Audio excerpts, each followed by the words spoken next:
Tonight, my name is Christine Gerlach, and I'm the Executive Administrator Coordinator here at the JES. That's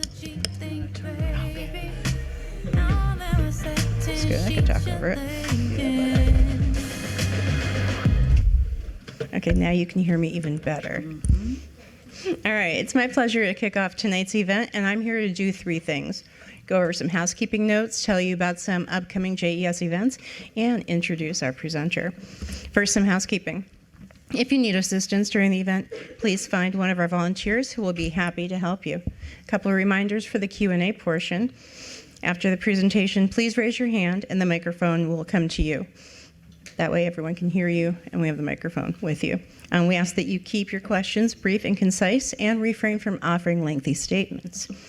Now on to some upcoming events. Tomorrow at 6 p.m., please join me at the Harbor Creek Township Building for a satellite event with Honey Stemka, who is presenting the proposed Lake Erie National Marine Sanctuary. What is it, why is it important, and what's next? Thursday, February 13th at 7 is another satellite program at ECAT with Dr. Paris Baker, who will be presenting about cognitive conception when men become fathers. And lastly, I am honored to introduce Dr. Rhonda Matthews, who I have had the pleasure of knowing for several years. She is a specialist in diversity, equity, and inclusion, and a sociopolitics professor with an illustrious career spanning over 3 decades. Her professional journey encompasses roles in student affairs, administrative leadership, academia, demonstrating her versatility and expertise. She holds degrees from Alcorn State University, Mississippi State University, and University of Oklahoma.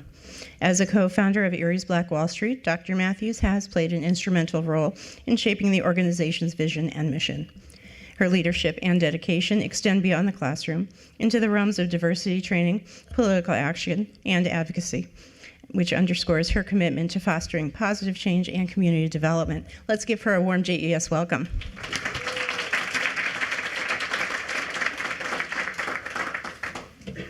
Okay. Thank you, Christine. Okay, so I'm going to step away from this.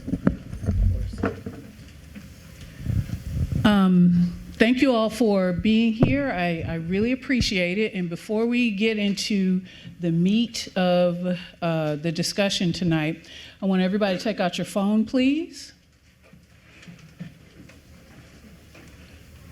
Okay.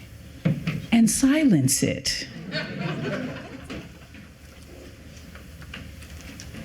Okay. All right. So, is it not going to work? Oops. I think it's not going to work. All right. So let me talk a little bit about who I am and how I came to be here. First and foremost, I identify as a nerd geek. And those are two different things, but they have melded into my kind of one large-scale persona. But here's what it means. I mean, for a long time, people use the words nerd and geek as pejoratives, and I've never thought that. What this means is that I'm a lifelong learner. I'm always learning. I'm always interested in new things. I always want to know something about something, even if I'm not going to do that thing. And what that does is make me curious about the world around me, which is how I come to study popular culture.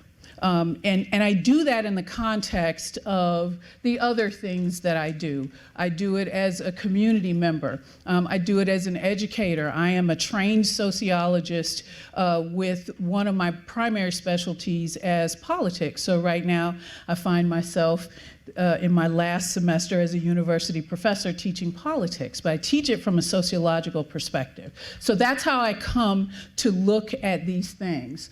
I'm also a badass, certified, I got a card and everything. I just think that there is not enough time in a person's lifetime to shrink. I don't have time to shrink myself to make other people feel comfortable. And so when I talk about a thing, I talk about it with intelligence, critical analysis, and integrity. When I'm having a discussion with people about topics that are difficult, and some of the stuff we're going to talk about tonight are those things, they fit those characteristics, I see no reason to shrink from them, because the only progress that we can make is through difficult conversations, right? It's through the constant learning, even if it makes us uncomfortable, right? So what I expect from you tonight is that same thing, okay? So now, let's talk about why we're here. So Ben Spagan asked to meet with Kyra Taylor, one of the co-founders and the executive director of Erie's Black Wall Street, and me, and he said, we want to get a broader array of folks in JES seats. Oh, what do you want us to do? How about a pop culture series? So I was voluntold by Kyra Taylor, that's yours, you had that up, which I'm only happy to do, because I'm always glad to talk about what's actually happening in the real world that a lot of folks don't think of as important, but is in fact extremely important. So we are here because this is the first in a series of pop culture events that JES is going to have. Okay. Okay, so now I have to do this with every presentation, and I specifically have to do it with every presentation. So let's start with the ways in which the presentation itself is put up. There are images on some of the slides. So if there are folks in here who have visual impairments and you need a description, please let me know. Generally speaking, I will tell you what's on the screen, just in case. If you are a person who has a neurological disorder that is triggered by fast movements or flashing lights, you don't have to worry about that in this PowerPoint. There's nothing like that in here. There is video, and it is not captioned because I grabbed it from the internet and I didn't put captions on it. So if we need captioning, and some of it we might need, we'll talk about what things have been said. There is sound. It worked a few minutes ago. Right? So it should be loud enough that you can hear it. And I believe, are the headphones working? Okay, and so there are also headphones for people who have hearing impairments that'll help you hear what's going on the screen a little bit better. If you need me to repeat something, please just say, I didn't hear it. What'd you just say? Let me know. Stop me in the middle of it, and I will repeat it. So if there are people in here who see colors in different ways, you really don't have to worry too much about that. It's mostly light and dark. There are 2 slides that have a bright burst of color. And that color is yellow. It's really quite an obnoxious yellow. But those are the only 2 that have color that really make a difference to the content of the slide. All the rest of it is mostly black and white. Okay, now, this is the part that's important for me. Here's the rules of engagement. So, I am a sociologist, which means that almost all topics are of interest to me, all topics that have to do with interaction between people. And when you teach sociology, what you find is that often the topics that you start off with in a discussion wind up somewhere that you had no idea they were going. And sometimes, lots of times actually, somebody in the room is offended by it. Okay. Your offense is not the point. Your participation is. And the only way that can happen if there is a baseline of respect among people who are in this room for one another, as well as respect for people outside of this room and people in groups outside of this room. Respect is the bare minimum. if you are disrespectful to another person in this room or someone who is not in this room, if you are intentionally disrespectful, I'm going to call you out on it, because that is not productive. And our goal here, we have two goals. One is to teach, one is to inspire discussion. Discussion that moves a situation forward, that does not take us back. So respect is the bare minimum.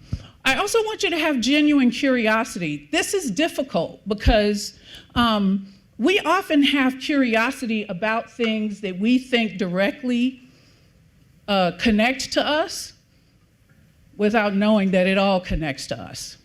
It all does. That is not a platitude that you heard a famous man say. The fact of the matter is that sociologically, we are all connected in some way.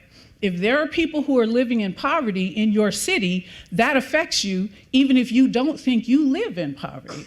So as we are talking about these topics, what I want from you is a genuine curiosity about it.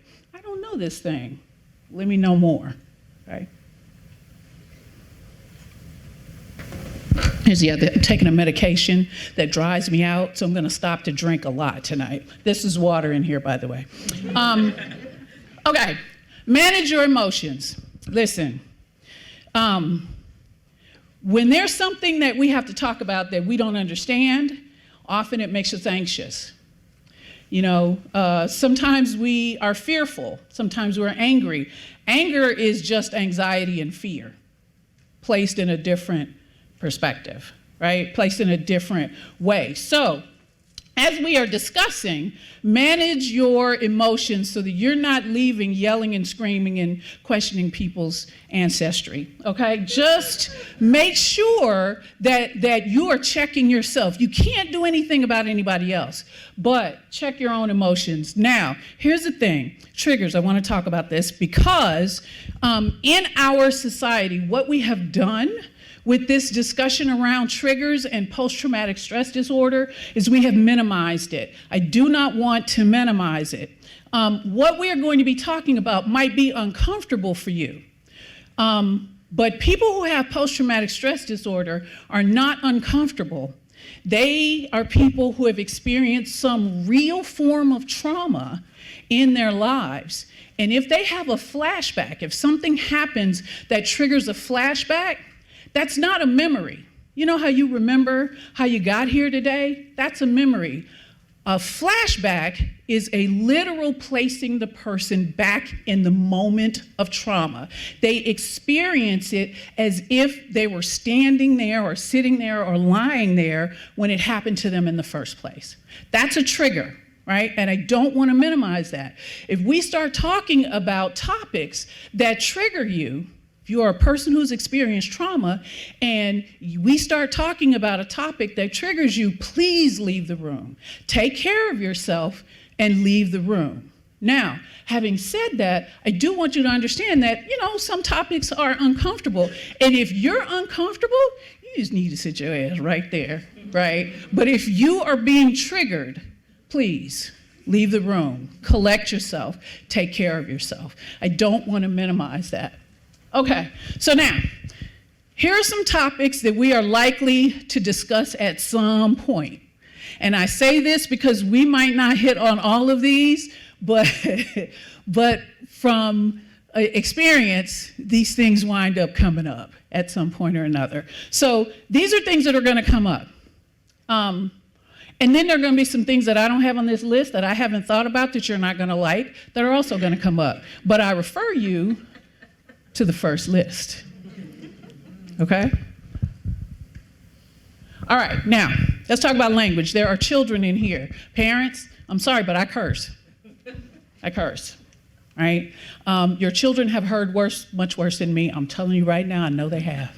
I know they have, but I do. I'll try to keep it down to a dull roar today. But do understand that when you're talking about rap music, you kind of can't get away from it, right? But also, just like I curse, just as a matter of course, all throughout the day, depending on what's happening. The severity of it changes depending on what's happening. So there will be forthright discussions, but there will also be cursing, like there will be blood. All right, so let's talk about participation. So discussion. I think I really talked about this earlier already. All right, so we can have discussion all through, but y'all, some of y'all do not have permission to use that word. Don't leave here saying, Dr. Matthews gave me permission to use the word. No, the fuck she didn't. Don't use the word. And you know why. And if you don't know why, then we can talk about putting another discussion about, semiotics and the importance of power and language and all of that stuff as a lecture at some other point. But here is the way I think about this in this word. And when people ask this question, well, why can't I use the word? Now, on my bad days, what I want to say, or maybe not bad, my not so generous days, I want to say, you know why the fuck you can't use that word, right? But on the days when I'm thinking, let me talk about this, I talk about it from a perspective of power, right?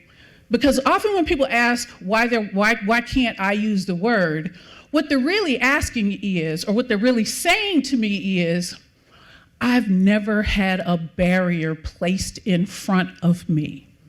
No one has ever told me that I can't do a thing.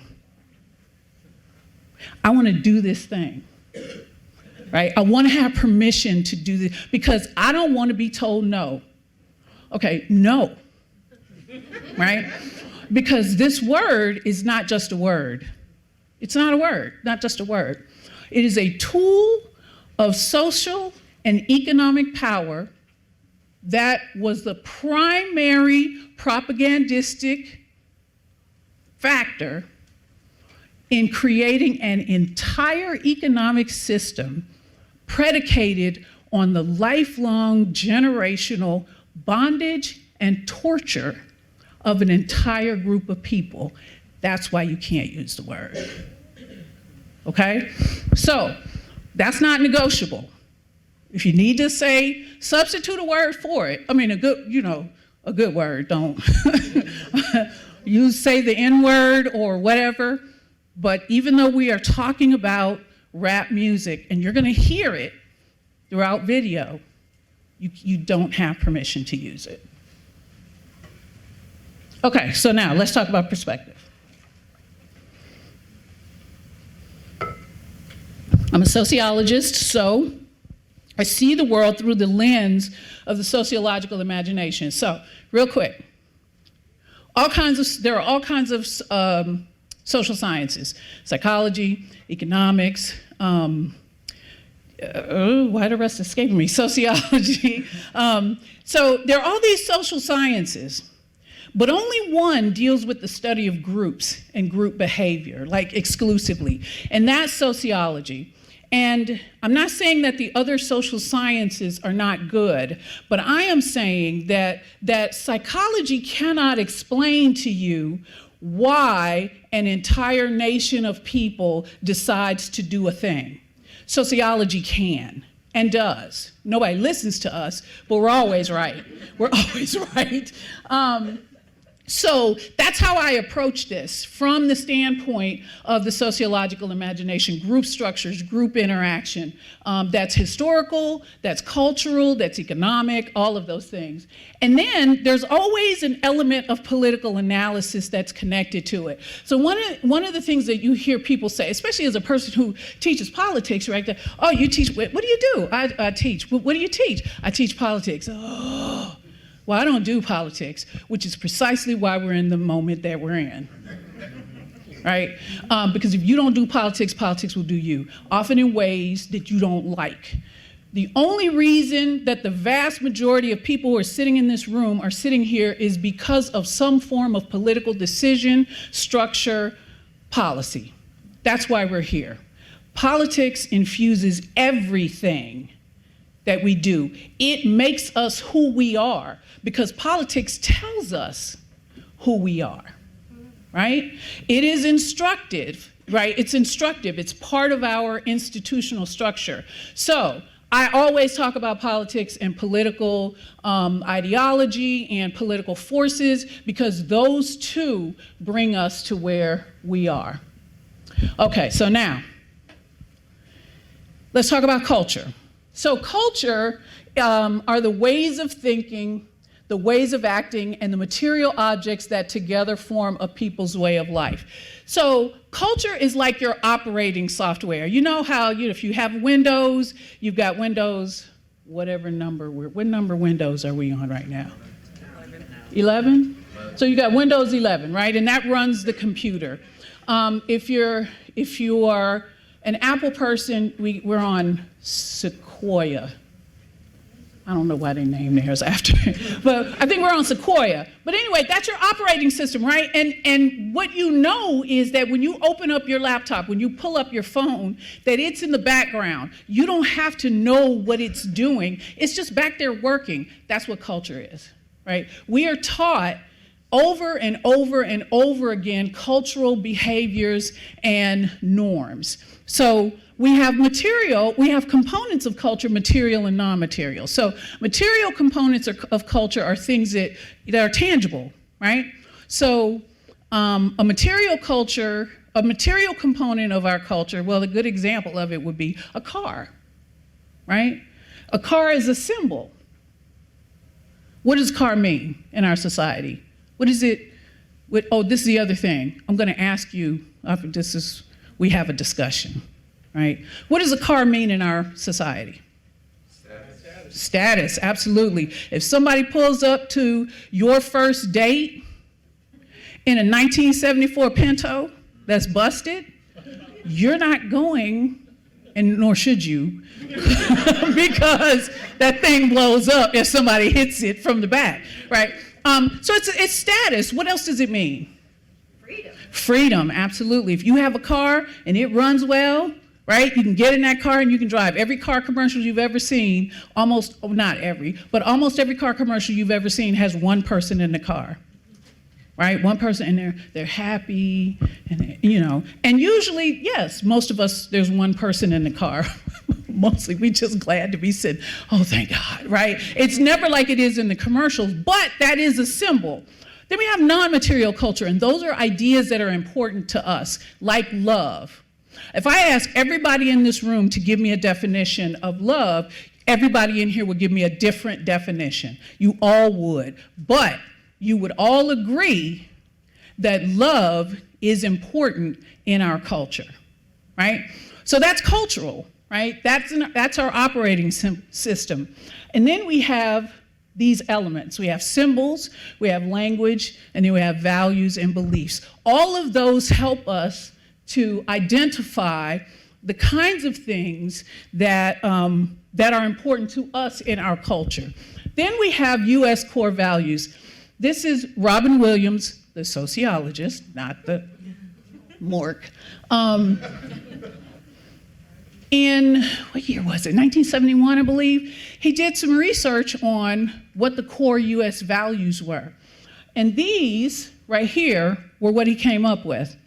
This is what he discovered in his research. Now, some have been added, right, since he began his research. But look at this list. Equal opportunity, achievement and success, material comfort, activity and work, practicality and efficiency, progress, science, democracy and free enterprise, racism and group superiority, freedom, individualism and morality and humanitarianism. So when you look at this list, one of the first things you say is, how can some of these things exist as core values of a nation in the same list, right? How can racism and group superiority be in the same list as freedom, right? Well, history. I mean, you just have to look at our history. That doesn't explain it, but it does indicate that it exists, right? Individualism came up with Herbert Hoover's, in Herbert Hoover's inauguration speech, where he talked about he talked about rugged individualism. And here's the thing that I think is really important about this. We do not even like individuals in this country. We don't. We say, pulled myself up by my bootstraps, which is physically impossible, right? But we don't even like individuals here. If a person is different in some way, we single them out. We tell them, you need to conform and be more like the rest of us. So individualism is part of our core value structure, right? It's part of our cultural belief system that operates in the background, but we don't even like people when they're individuals, right? And yet, it is a thing we talk about all the time. When you look at business and you look at people who are successful, you look at their origin stories, it's always they quit school, they had this great idea, and they quit college, and they built a computer in their father's basement or, their father's garage or whatever, and they completely leave out the fact that Steve Jobs' parents were rich, right? Bill Gates' parents were rich. When Bill Gates dropped out of school, his parents gave him $200,000 to start. Can your parents give you? I mean, for the vast majority of us, that's not true, right? But what's happened is those stories have morphed to fit these values, right? It's part of our cultural construct. Okay, and we learn these through family, education, peer groups, and media. So, do you remember the first time you went to eat dinner at a friend's house? You go, you sit down to eat, and they're doing things completely differently than you did it in your house. You're like, that's not the way you eat dinner, right? That's your family teaching you this very important part of your culture. Well, same thing happens in these other groups. This is how culture is reified, right? This is how we keep learning it over and over and over again. This is how we know it's important. Now, here's the last thing.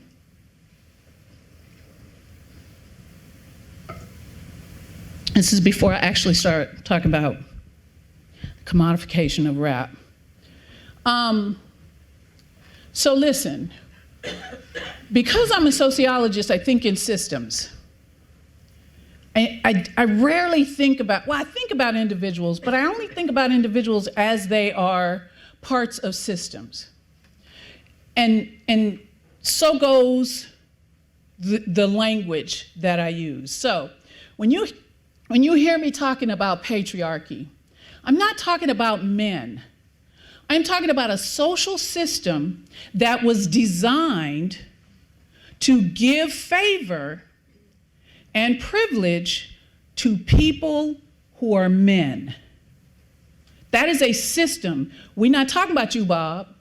I don't know if there's a Bob in here. That was just the first name. It's like, we're not talking about you individually. We are talking about a system in which we all inhabit. We all inhabit and live in and work in on a daily basis a patriarchal social system. It's a system, not a person. Same thing with white supremacy, right? White supremacy is not a person. It is a system, a social system, which was designed at every level to prize people whom it identifies as white. Now, notice I said whom it identifies as white, because lots of folks want to identify as white, but if the system will not allow it, you can't do it, right? But that is a system, again, not a person.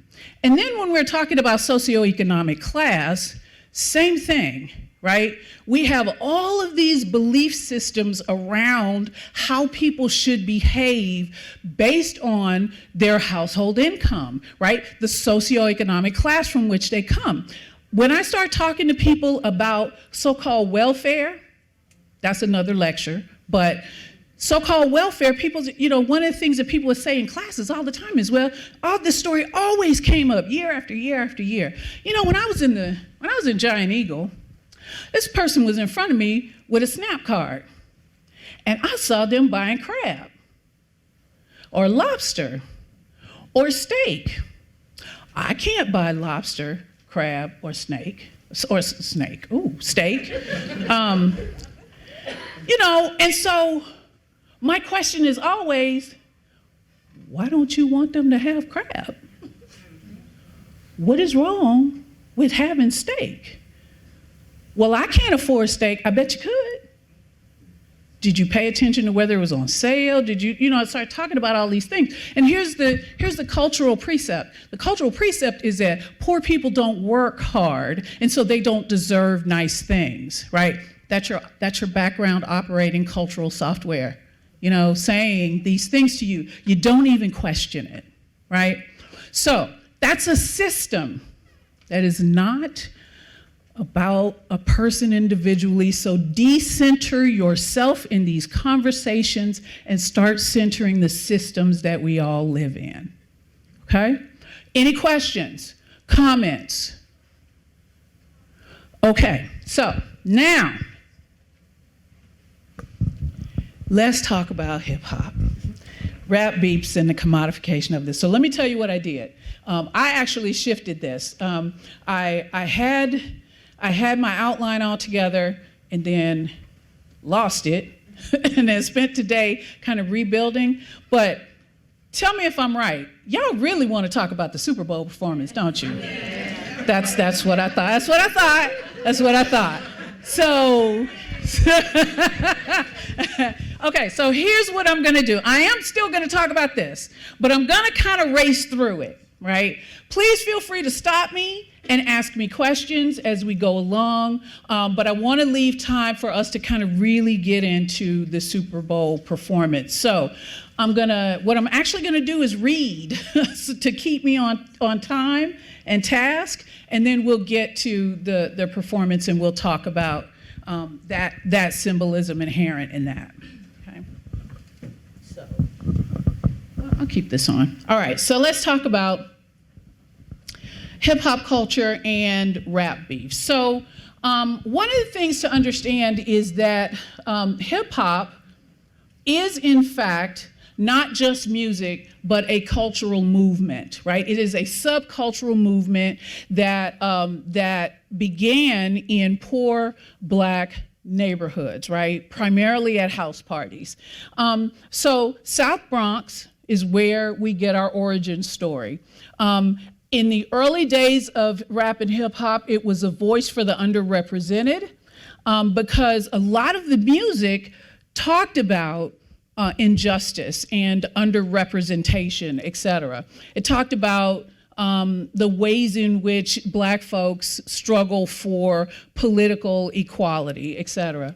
But then, of course, because you have people in groups, there are going to be issues between and amongst those people and groups. And one of the things that came out of that were diss tracks. Now, here's the thing about diss tracks and rap beefs, especially in the early days of hip hop music, rap music and hip hop culture, is that they weren't violent.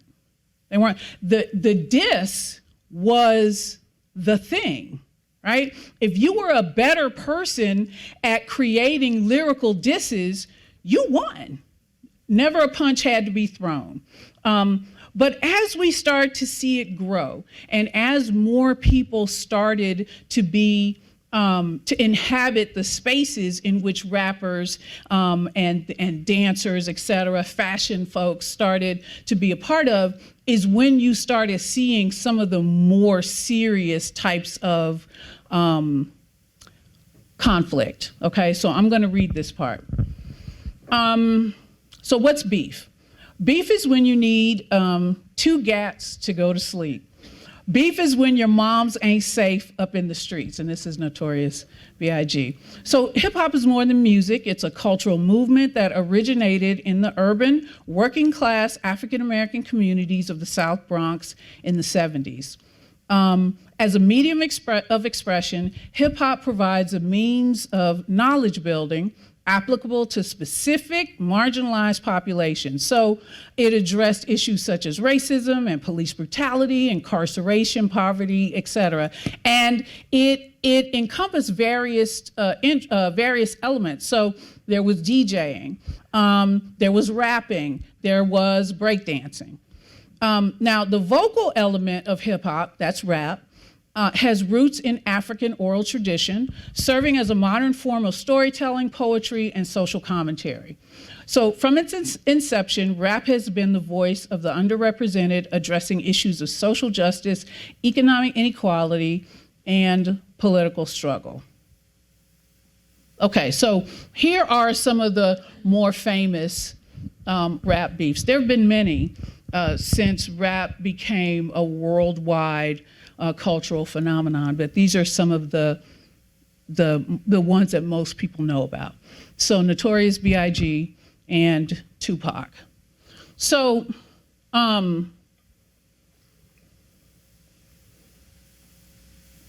Tupac was shot and accused Biggie of being the person who had him shot. He was actually going to a recording session with Big when he was shot, and there's not a whole lot of, there's a whole lot of information, but there's not a whole lot that we actually know to be true. We just know that this is kind of the origin of their beef, and that eventually they both wound up dead. So this is the outcome that you don't want, right? But this is so far from the origins of diss tracks in rap and hip hop music, hip hop culture and rap music, that I think a lot of folks, this is what kind of captured people's ideas about what dissing and rap beefs could be, without them knowing the history, like where it started. Okay, then there was Nas and Jay-Z. And honestly, this was kind of tame. This was like two of your professors beefing. That's kind of what it was. These are two of the artists in rap who have had some of the most thoughtful, lyrical music out there, right? And even the fact that a lot of what Jay-Z was rapping about at first was, basically drugs, and how he sold drugs. The fact of the matter is that this one actually wound up in the ways that you want conflict to end up, right? They wound up kind of shaking hands and saying, sorry, man, and moving on with their lives. Then there's Eazy-E and Dr. Dre. So Dre left Ruthless Records, and when he left the company, he created the song. He wrote and recorded the song "Fuck with Dre Day," and then Eazy-E, and the video for this is really kind of what set it off. I don't know if the video hadn't come out. I'm not sure that it would have been as big a deal as it wound up being, but it was a big deal because in the video there was an actor who did a fairly good satirical imitation of Eazy-E, and I think that ramped it up, right? And so then Eazy-E comes up with real motherfucking G's, and I love the spelling, by the way. And so they did not make up. Eazy-E died with them, and I'm sorry, Eazy-E did not. He died of a disease. He wasn't shot or anything, like it wasn't a violent death. But they never did kind of get back on good terms. So now we have Kendrick and Drake. I'm gonna tell y'all this right now before I have a bias in this. And what I'm gonna try to do is just kind of be down the line, but I don't think I'm gonna be able to do it. But I'm gonna try. I'm gonna try. All right. You got yours too? Okay. But this is significant, right? This is significant, and it's closely followed. And one of the reasons for that is that this beef is different primarily because of its economic draw. This is the first beef that I can remember that actually generated economic development, right? Like worldwide economic engagement and development. And I think that's one of the things that makes it so interesting to people, right? It's not just a rap beef, but it's a rap beef on an international scale with money at stake. So that's one of the things that makes this different. All right, so what began as subtle competition, because it was subtle at first, has now evolved into a full-blown lyrical war with both artists releasing scathing diss tracks aimed at dismantling each other's reputations. So you all know a lot of the songs, but the two biggest songs by the one by Drake was "Family Matters," and then the one by Kendrick is the one that you heard on Sunday, "Not Like Us." So the feud has ignited a frenzy on social media with fans, critics, and commentators dissecting every lyric, name drop, and double entendre. The public interest is fueled by the artist's celebrity status and the highly personal nature of the attacks. So it remains a topic of debate. I mean, because that's what we're here for, right? Okay, so let's talk about this. All right, so this guy is one of the best people at explaining things. So I'm gonna let him explain the beef to y'all. So wait, let me see. Are you aware of the Drake and Kendrick Lamar beef? It was so confusing. I did not get it. Well, let's get into it. He won a Pulitzer Prize, Kendrick Lamar. This iteration of the beef stemmed from when Drake and J. Cole, you know J. Cole? Yeah. They got on a song together called First Person Shooter. They insinuated that J. Cole and Drake made up two of the big three of hip-hop. But he considers himself probably the biggest star, Kendrick. Indeed. This is fascinating. A few weeks later, Kendrick responds by getting on a record called Like That, produced by Metro Boomin and Future. You heard of Future? Yes. Where's he from? Midwest? Kendrick said, fuck the big three, it's just big me. Right. He's establishing his dominance, right? Well, he's got a giant ego. Well, they all do, though. J. Cole's the first to respond. He releases a diss track, but soon after, he realizes that he may have made a mistake. He pulls that song off of Spotify and withdraws himself from the beef. What's the mistake? Going after Kendrick? Not a good idea. 3 weeks after Like That comes out, Drake responds with a song called Push-Ups. He's coming at Kendrick Lamar for his record deal, which he alleges is a 50-50 split. So do you think the thing with the 50-50 is not true? It seems that could not be possible because he's a really smart guy, Kendrick Lamar. So Drake doesn't just come after Kendrick, but he also comes after The Weeknd. Why? Secretly have had a feud for a very long time. Another feud. Drake tried to hook him up with a really bad record deal back in the day. Did he go with that bad record deal? No, he did not. Well, why would Drake want to do that? To make money. Don't you like The Weeknd? Yes. After that disastrous, horrible TV show, I'll never think of him in the same way. You know Rick Ross, the big fat man? Yes. Back in the day, they had a lot of hit records together, but now they're beefing. Rick Ross and Drake? He keeps calling Drake a white boy because he was raised by a white mother. Or he's biracial. He also exposes Drake for a nose job. Is that true? And an alleged BBL. Drake got us Get out of here. Drake, liposuction on your abs, the extra fat needs to go somewhere. Now the whole world is calling him BBL Drizzy. What's the Drizzy? Drake, it's a nickname. Do you believe about the BBL? I want to see proof of that. Stemming from Rick Ross? That's from Rick Ross, Well, okay? Rick Ross, he needs a BBL. So Drake releases another diss using the AI-generated voices of Tupac and Snoop Dogg, pressuring him to respond. Thoughts? That's dirty. Really bad. Disrespectful bullshit. Kendrick does actually finally respond with a track called Euphoria. Kendrick's main angle on this, Drake throughout his career has been a massive manipulator, and he also calls out the fake abs as well. Wow. Before Drake gets to respond, Kendrick releases another song called 616 in Los Angeles. And then he claims that he has moles within Drake's camp. Do you think Kendrick Lamar would resort to something that low? I don't know. Drake had made fun of Kendrick for collaborating with Taylor Swift. So this 616 was actually produced by Jack Antonoff, Taylor Swift's main collaborator. Yeah. Excellent move. I mean, that is an excellent move. I don't blame him. I would do the same. The whole thing is much ado about nothing. What is the bottom line? There's room for both of them. They're so different. So that night, he releases a song that I think he thought was going to put it away. It's called Family Matters. He accused Kendrick of beating his wife. This is like the craziest thing ever. Drake also says, Kendrick, I want to speak to the man of the house. Where's your uncle? Because Kendrick had an aunt that transitioned into a man. Oh, please. Dirty man. Are you disappointed? Yes. Very low. So Drake's getting involved in their romantic business too. Don't go there, Drake.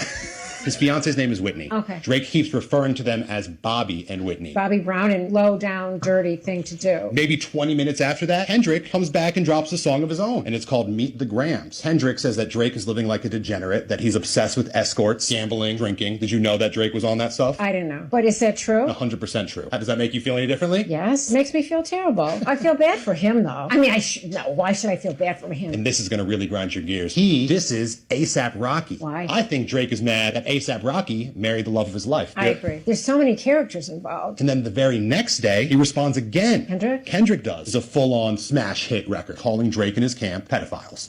Like a Leo DiCaprio, but creepier. There was somebody that was like 18. What do you think about that? It's quite unfortunate. But These guys, they just do whatever the hell they want. Yeah, Kendrick said that Drake is trying to strike a chord, and that chord is probably A minor. Get it? Get it. Interpret that for me. That he's out for minors. Drake has so many enemies that he doesn't even need to finish his beef. He could pass it off. You know John Stockton, a point guard, little white guy? Yeah. But John Stockton infamously played with Karl Malone, known to be a sick fuck too, with underage women. So another double entendre. Very clever. Nothing gets past him, right? When Drake needs a check, he says he goes down to Atlanta. When Drake couldn't make the clubs, he worked with Future. Have you heard about Lil Baby? Yeah. Where's he from? Atlanta. To get his lingo up. He says he uses 21 Savage to get his street cred up. He said Drake is not a colleague, but he's a colonizer.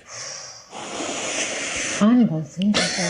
Why don't these guys just create from their own hearts and stop caring about what everybody else thinks? Even though he said he was going on vacation, Drake responded, he claims, I can't be a pedophile, I'm way too famous. No defense. Kendrick claimed that Drake had a hidden daughter. Drake flipped that into saying he told Kendrick he had a daughter, and he fed him false information to make him look stupid. But why would he even do that in the first place? Why would he do that? So Metro Boomin, he's a producer. He's the one that makes the beats in the background. Drake told Metro to shut up and make some drums, and so Metro actually did do that. He released a song called BBL Drizzy, which is taking off right now, and everyone loves it. I want to hear all this music. Even a producer is dissing Drake. He's just got so corrupt. But a few days ago, there was actually a shooting at Drake's house. So even though they are Canadian, it actually might be getting serious. That is really absurd. Remember how J. Cole initially rescinded himself? Yeah. He was spotted a day or two ago, literally just hanging out on the beach, relaxing. But do you think he made a good decision? Yes, absolutely, yes. Who do you think won this beef? It seems like Kendrick. But in reality, you don't think anyone looks good? No, they're not making art for themselves. It's not coming from their souls. What's going on? Nothing good. Any final takeaways? Drake needs to relax. He needs to come clean. He just needs to sit back, analyze why he is doing what he's doing. What does his art mean to him? Wow, I love that. Okay, I do think that there is a winner, and I think the winner was J. Cole. Honestly, because he was like, oh, you know how you walk into a room and you figure, he was like, oh, okay, I'm not, no, thank you, no. I think he's the winner. All right. Are you aware? So of I like him because he's really good at explaining things. All right, but let's talk about why I'm kind of fixated on commodification, and it's because of the amount of money and because of the institutions and players that became a part of this beef, unlike any organizations have done ever before. So listen, Black folks' culture is always stolen from us and taken and commodified in large-scale industries, right? A lot of Black fashion, Black street fashion, we see on the street, all the people are wearing it, and then the next thing you know, it's on a runway at Paris Fashion Week, right? And that's just one example, right? But so Black culture is often taken, right, and commodified with very little payback to the people who actually created that culture. So counterculture, right, which hip hop is actually identified as, often becomes commodity when it is mainstreamed, when we start finding it in entertainment, right? Or even when we start seeing it in kind of regular, everyday mainstream environments, right? Language, makeup trends, fashion trends, etc. So the music industry has a large role in this because the music industry has an economy that people who are artists in these genres actually have to engage with. Not as much now as they used to, right? But Prince was one of the people who famously kind of rolled back pulled back the curtain on this.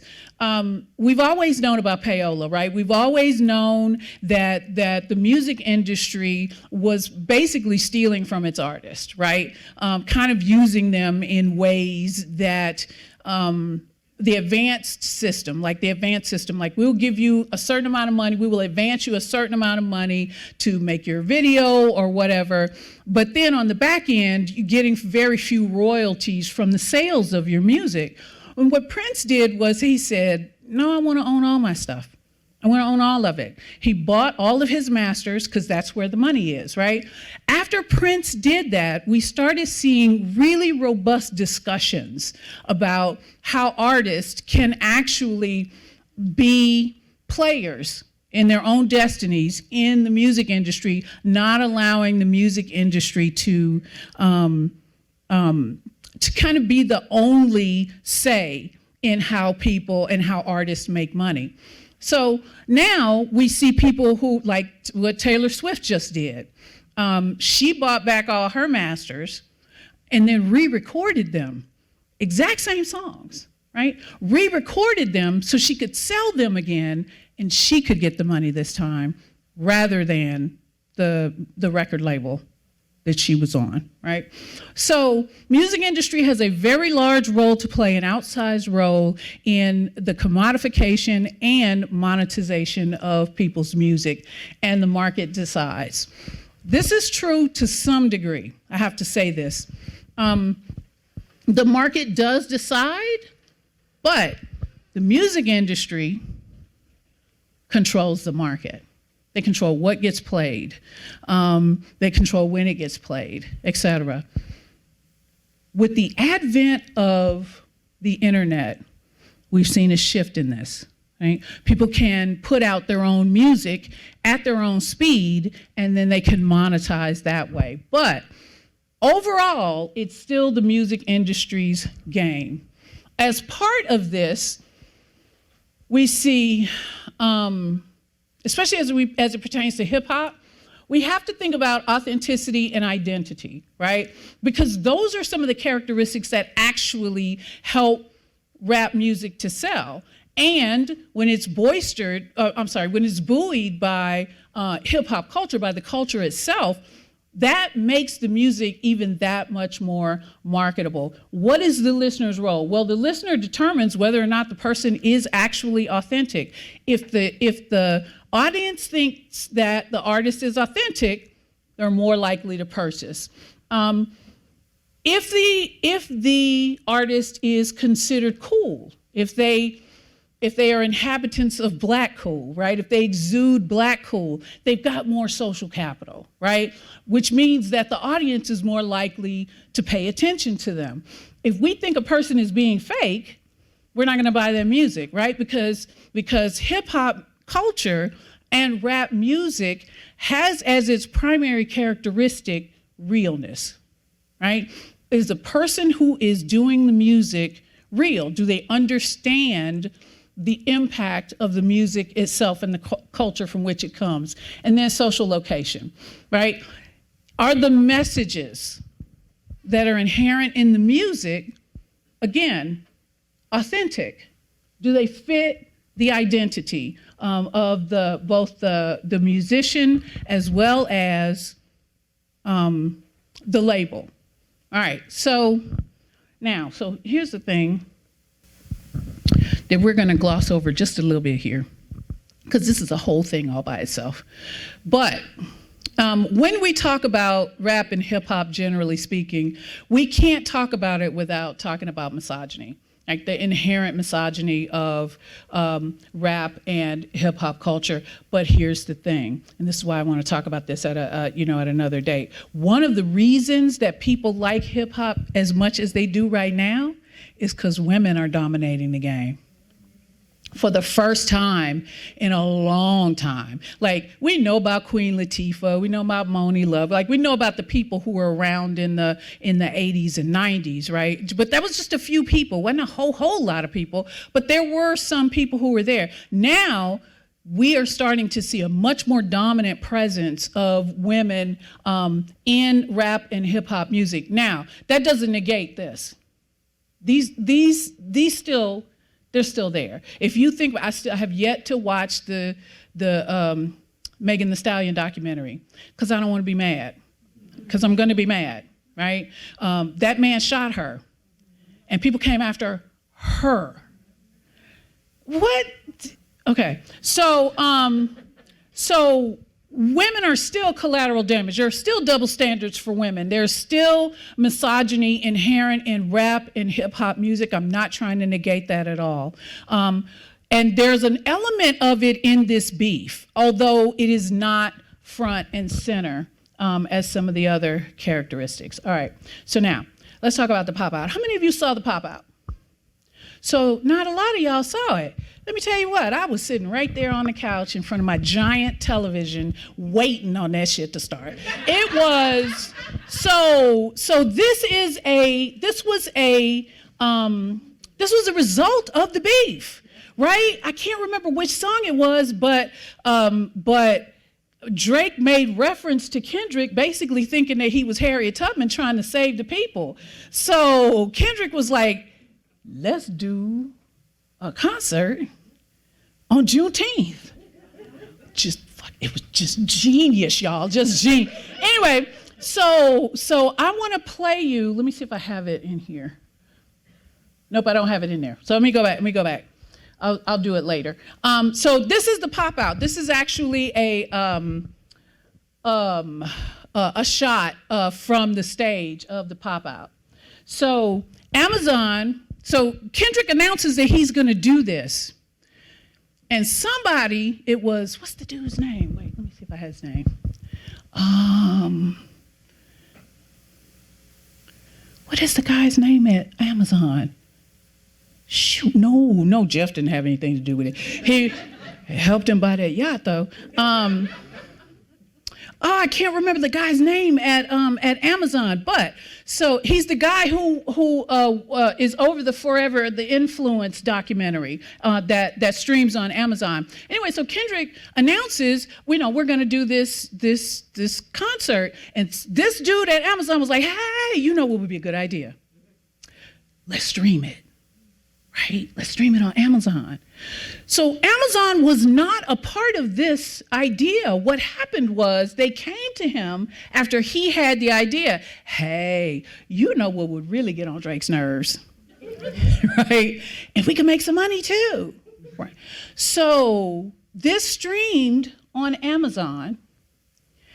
And it was 2 hours long. It was about 2 hours long.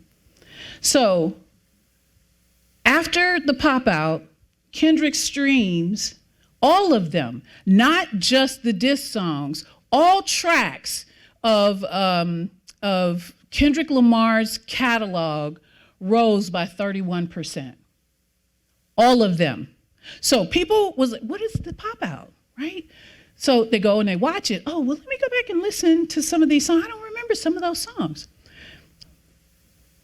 The streams of Not Like Us, right after the pop out was done, go up.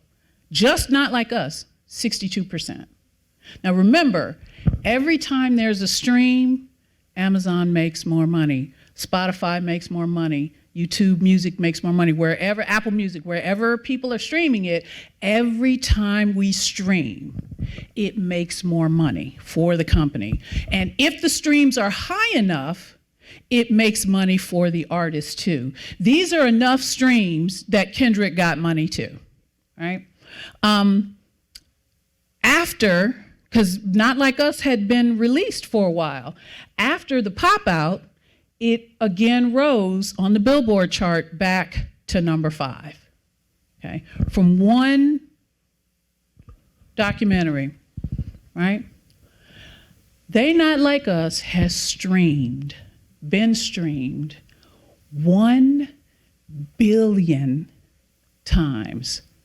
That is with a B. That's a billion, y'all. Just on Spotify. Just Spotify. We're not talking about in addition to Tidal and Apple Music and YouTube Music and iHeartRadio and Pandora, just Spotify, 1 billion. Okay? It is the #1 song on Spotify streams, right? After the Super Bowl performance, streams of They Not Like Us went up, that is not a typo, 430%.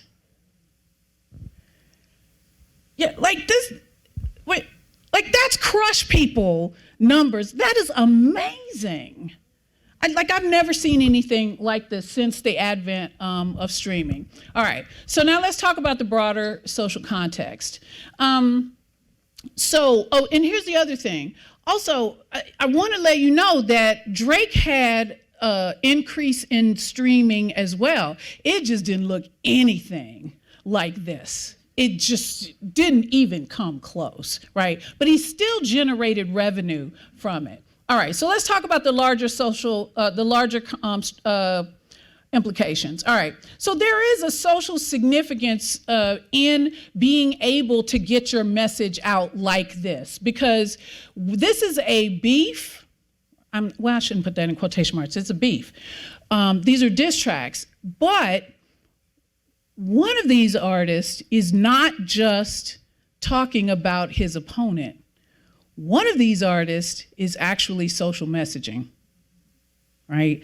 And that is important for this. If your streams go up 430% within a 1 hour period after, a performance, and the vast majority of your songs that you have created as diss tracks have a broader social message, you're not just making money. You can argue that you're also making people aware, that you're also contributing to potentially to social change, okay? So there's some significance in that, right? People whose voices have been marginalized now see themselves in this music.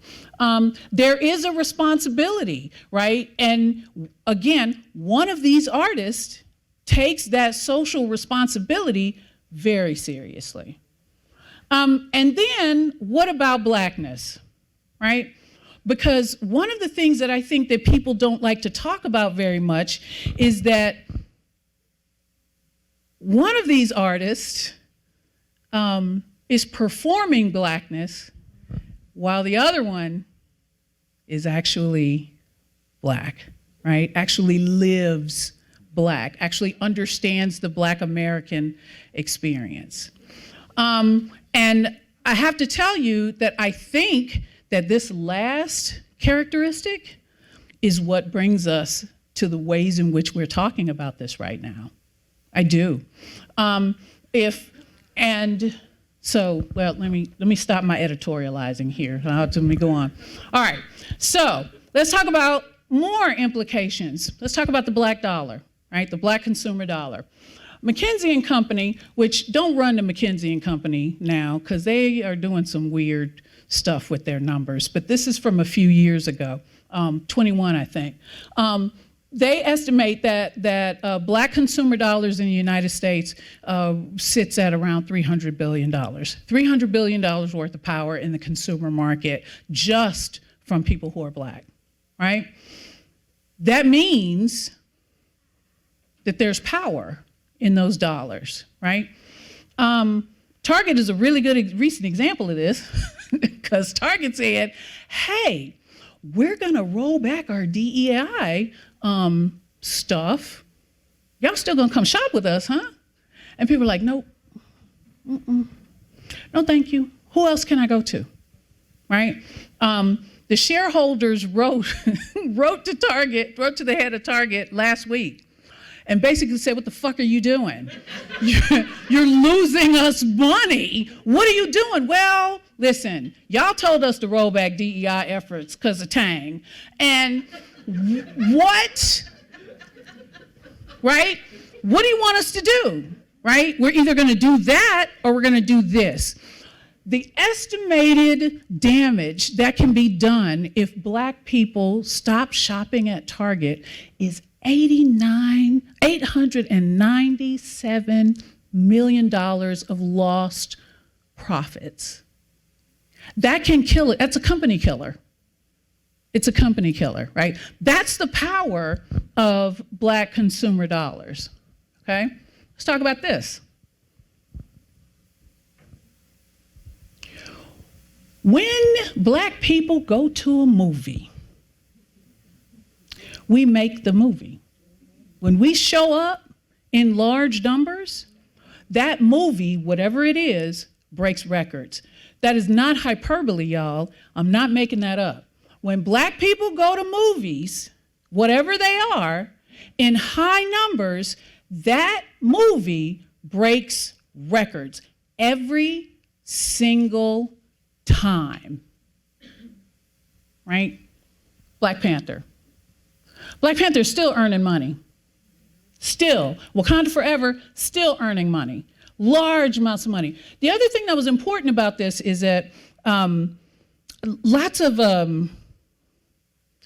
production companies, lots of movie companies were saying, well, you know, you can't really have a Black director and make a lot of money, right? You can't have an all-Black cast and make a lot of money. People in China are not going to go watch a movie with Black people in it, right? Every single time. And when we think about the amount of money that is being made from this beef, it comes back to this kind of power, okay? All right, so there are a couple things to pay attention to here. The first is that rap and hip hop are legitimate forms of culture and art. And we don't even have to have a discussion about it, right? Our participation in it, when I say our, I mean all of our participation in it is indicative of that, right? So as such, it is a tool that has an economic power that is unheralded, right? In a lot of other areas of our social lives. It just so happens to be that we can twerk to it, right? But the fact of the matter is that as legitimate forms of culture, right, it can be commodified.